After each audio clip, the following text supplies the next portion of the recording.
This clip is brought to you by SaveWithConrad.com.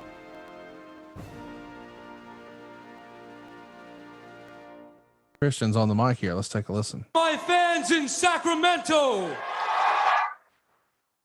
sure he used the word we a lot when he talked to his brother a while ago, didn't he?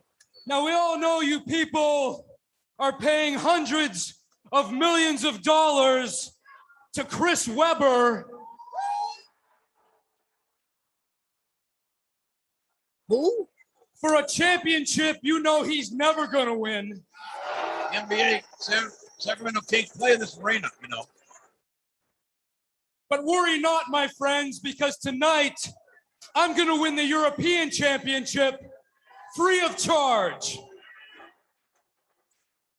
Who is Payne Webber? Chris Webber. So we see we got the Hardy music hitting here, and Christian has thrown down the gauntlet, and here he comes, Matt Hardy with Lita by his side, limping along, but he's got that European strap around his waist. And all these years later, these guys are still wrestling, but now on another channel on the AEW show. You still in touch with Christian? Every once in a while we touch base. He's such a good guy. We were best friends, you know, Edge, Christian, myself, and Rhino. We really were best friends. We spent a lot of time together, and that time was so valuable. I'll never forget what he did for me, what he did for the business. Christian's one of the most underrated professional wrestlers of all time. This guy should actually already be in the Hall of Fame.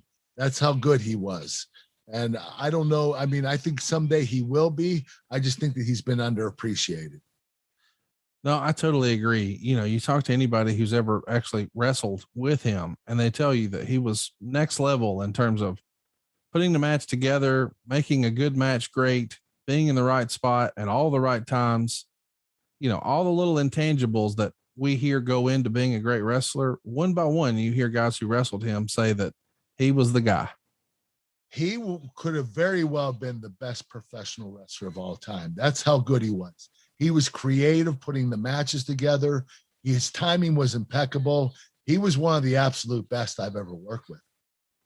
It's almost like he's regarded as more like a modern day Bobby Eaton, where everyone who worked with him said, oh, he was the absolute best. And he had a great amount of success, but for whatever reason, a lot of fans just didn't perceive him as being like the WrestleMania main event. Of course, I bring up Bobby because we sadly just lost him not too long ago, and they're going to lay him to rest, I believe, on the 24th of this month. Did you ever have a chance to meet Bobby at any sort of conventions or anything like that? Yeah, I met Bobby at a couple of events, signings, and also, I believe, a couple of TNA events. He came to the shows. Really nice guy. I had a lot of respect for him because I knew what he did for the business. It's pretty remarkable to think about the legacy that he left as being one of the greatest tag team wrestlers of all time. And I don't know that I ever even considered that with Christian until just now, but I think when people think about Christian, they think about him as being one of the greatest tag team wrestlers of all time. And that's not to say Bobby didn't have great TV title matches and what have you. And I know Christian actually became world champ on more than one occasion, not just in WWE, but in TNA as well. But I still think he's probably one of those guys where if you were in the ring, you know, and that's what his peers said about Bobby Eaton, and I think they say the same about Christian. I think you could compare both of them, and they were very successful in their tag team runs too.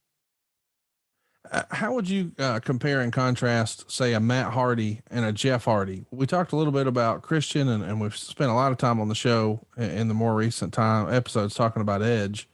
But what about Matt Hardy and Jeff Hardy? You had an opportunity to be in there with both. They're both extremely talented. Both have different styles, though. You know, Jeff Hardy was more of a reckless kind of wrestler, kind of a daredevil, and Matt Hardy was more of a technician. So they had different styles. Don't get me wrong, Matt Hardy could do some high diving stuff, but for the most part, he was pretty technical. But they both were really good at what they did. They were just very different. I think that Jeff might have had a little bit more success than Matt. And I think it was just because of his persona and his I don't care attitude that Vince really loved about him. But for Matt Hardy was really talented as well. It's so cool to go back and watch a show like this and hear JR I think a lot of people would argue JR was in his prime here because this is like maybe their favorite time in wrestling, and they just love the way JR called the action. You've had the luxury of having a lot of guys call your matches, whether it was Michael Cole or Jim Ross or Mike Tenay or all the folks who helped over in TNA. Did you have a favorite commentator over the years? I loved all of them, but I'm a Jim Ross guy. I think a lot of people are. Most of the public back then, knowing what Jim Ross was able to do and what he was capable of, he was the best. He really was. Hey, it's Conrad Thompson. Thanks for checking out the podcast here on YouTube. Be sure to hit the subscribe button and the notifications bell so you get a notice anytime we upload some new content. And go save yourself some money right now. If you're in a 30-year loan or you have credit card debt, it's not a matter of if I can save you money. It's a matter of how much. Find out right now for free at SaveWithConrad.com.